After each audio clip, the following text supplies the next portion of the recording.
General secretary सानैजों लोगोसे आरो माखासे प्राइमारिनि आरो बिसिडिसिनि चेयारमेनफोरजों लोगोसे गासै 300सो इउपिपिएलनि दैदेनगिरि आरो वार्कार बिथांमोनहा रिजाइन होबाय। এখন আপোনালোকে মোক যোৱা 4 বছৰত সুধি আছে মই কোনোদিন ইলেকশ্যনৰ আগত আসন পোৱা নাই, কিন্তু এটা কথা একদম কনফিডেন্টলি কম, এবসলুট মেজৰিটি লৈ আমি এইবাৰ চৰকাৰ বনাবলৈ গৈ আছো। আপোনালোকে এইটো মনত ৰাখক। दिनैनि गुबै टपिकआनो जाहैबाय जोंहा थांनाय सानसे सिगां बा साननै सिगां जेबायदि इउपिपिएलआ बिजाथि फोसावनानै होदोंमोन बिनि सायावनो जोंहा डक्टर सांग्रां ब्रह्मआ इउपिपिएल दोलोखौ रिजाइन होनानै गोबां बाथ्रा बुंदोंमोन इउपिपिएलनि सायाव। दा बिनि सायावनो जोंहा मानाव गेदेर बिटिआरनि चिफ प्रमद बर सारा डक्टर सांग्रां ब्रह्मनि सायाव गोबां गाग्लोबदों। लोगोसे जोंहा जेबायदि इउपिपिएलनि जानानै गोबां नाजाथाबदोंमोन, गोबां खामानि मावदोंमोन जोंहा डक्टर सांग्रां ब्रह्मआ, नङा होनब्ला रायजोफोर नोंथांमोना गासैबो नुखादोंमोन। दा बिनि सायावनो जोंहा डक्टर सांग्रां ब्रह्मआ जेबायदि टिकेट मोननो लुबैदोंमोन बिनि सायाव बा बिनि जायगायाव गुबुनखौ होनायखौ लानानै दिनै डक्टर सांग्रां ब्रह्मआ 300 जननिबो बारा दैदेनगिरिफोरखौ लानानै रिजाइन होबाय आरो बिथाङा गाव हारसिङैनो इलेक्शन गेलेगोन बा बिजाथि गसंगोन होननानै जों खोनानो मोन्दों रायजोफोर। आरो बे बाथ्राया बेसेबां सैथो दिनै बिनि सायावनो डक्टर सांग्रां ब्रह्मनि सायावनो मानाव गेदेर प्रमद बर सारा गोख्रों रावजों बुंदों आरो बाथ्रा बुंनायखौ जों नुनो मोन्दों।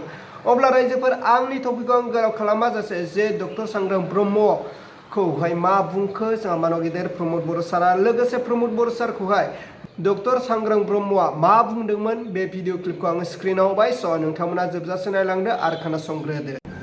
दिनै जोंहा इउपिपिएल 14 चिरां दुवार ब्लकनि आफादगिरिजों लोगोसे 14 चिरां दुवार ब्लक इउपिपिएलनि युथनि जेनेरेल सेक्रेटारि सानैजों लोगोसे आरो माखासे प्राइमारिनि आरो बिसिडिसिनि चेयारमेनफोरजों लोगोसे गासै 300सो इउपिपिएलनि दैदेनगिरि आरो वार्कार बिथांमोनहा रिजाइन होबाय। आरो फैबाय थानाय समाव बेसेबां बुथ दङ बे बुथनि बांसिनखिनि नेता दैदेनगिरि आरो मेम्बार्सफ्रा रिजाइन होनो थांगासिनो दङ। তেনেকুৱা একো ক্ষতি হোৱাৰ কোনো পৰিৱেশ নাই। আজি ইয়াতে সকলো বুথ কমিটি আহিছে, সব বুথৰ লগত বহি লৈছো, একেলগে আলোচনা কৰিছো। যোৱাকালি প্ৰাইমাৰী ভিচিডিচিৰ লগত মিটিং হৈছে, সব আমি আলোচনা কৰিছো আৰু তাত একো অসুবিধা নাই। ধৰি লওক আপুনি কালি নিৰ্বাচন খেলিলে আপোনাৰতো 10জন মানুহ ওলাই আহিব বাসুগাঁৱৰ লগত, বাসুগাঁৱৰ পৰা। এই মানুহজন কোনোবা পাৰ্টিৰে হ'ব পাৰে, চ' তেনেকাতো হয় আৰু। কিন্তু এতিয়া ফাৰ্ষ্ট তালিকাত 18জন আছিলে, 18টা সমষ্টি অ'কে। ছেকেণ্ডত 16 আছিলে, 16ত 2-3টা সমষ্টি তেনেকাই কথা ওলাইছিলে, বাট ইট ইজ অ'কে। অলপ চলপ থাকিব, এইটো মানে পাৰ্টিৰ ইনচাইড নহয়, পাৰ্টিৰ চাইডে চাইডে এজন দুজন মানুহ তেনেকা ওলাই আৰু চব দলতে ওলায়। চ' এইটো পাৰ্টিৰ কাৰণে সাংঘাতিক ক্ষতি কৰিব পৰা পৰিৱেশ নাই। বড়োলেণ্ড অঞ্চলৰ ৰাইজে ইতিমধ্যে সিদ্ধান্ত লৈছে এই আহি থকা নিৰ্বাচনত ইউপিপিএলকে ভোট দিব আৰু ইউপিপিএলক পুনৰ পাৱাৰত আনিবলৈ বা শাসনত আনিবলৈ চবেই বিচাৰিছে। যোৱা 5টা বছৰ যি শান্তি সম্প্ৰীতি সমন্বয় নিৰাপত্তাৰ বছৰ, 30-40টা বছৰৰ পিছত এনেকুৱা এটা 5টা বছৰ পাইছে ইউপিপিএলৰ নেতৃত্বত, যিটো কোনোৱে হেৰাব বিচৰা নাই। তো এইকাৰণে আমি ৰাইজৰ লগত আছে, ৰাইজ আমাৰ লগত আছে। আমি ৰাইজক মৰম দিছোঁ, শ্ৰদ্ধা দিছোঁ, ৰাইজ আমাক মৰম দিছে। 26টা জনগোষ্ঠীৰ লগত আমি আছোঁ, 35 লাখ জনসাধাৰণৰ লগত আমি আছোঁ।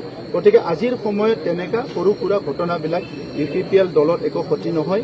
আমি আগুৱাই যাম আৰু এবসলুট মেজৰিটি লৈ পেলাই আমি চৰকাৰ বনাম। তেনেকুৱা একো ক্ষতি হোৱাৰ কোনো পৰিৱেশ নাই। আজি ইয়াতে সকলো বুথ কমিটি আহিছে, সব বুথৰ লগত বহি লৈছোঁ, একেলগে আলোচনা কৰিছোঁ। যোৱাকালি প্ৰাইমাৰী ভিচিডিচিৰ লগত মিটিং হৈছে, সব আমি আলোচনা কৰিছোঁ আৰু তাত একো অসুবিধা নাই।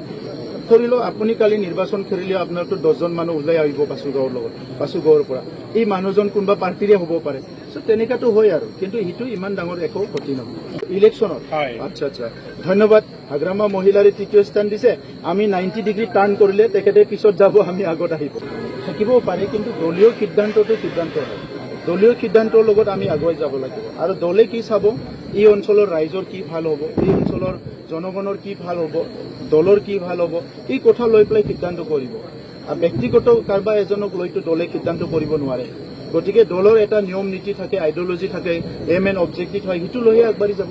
যোনে যোনে প্ৰাৰ্থিত্ব দিছে চবকো মই অভিনন্দন জনাইছোঁ। ভালকে খেলক,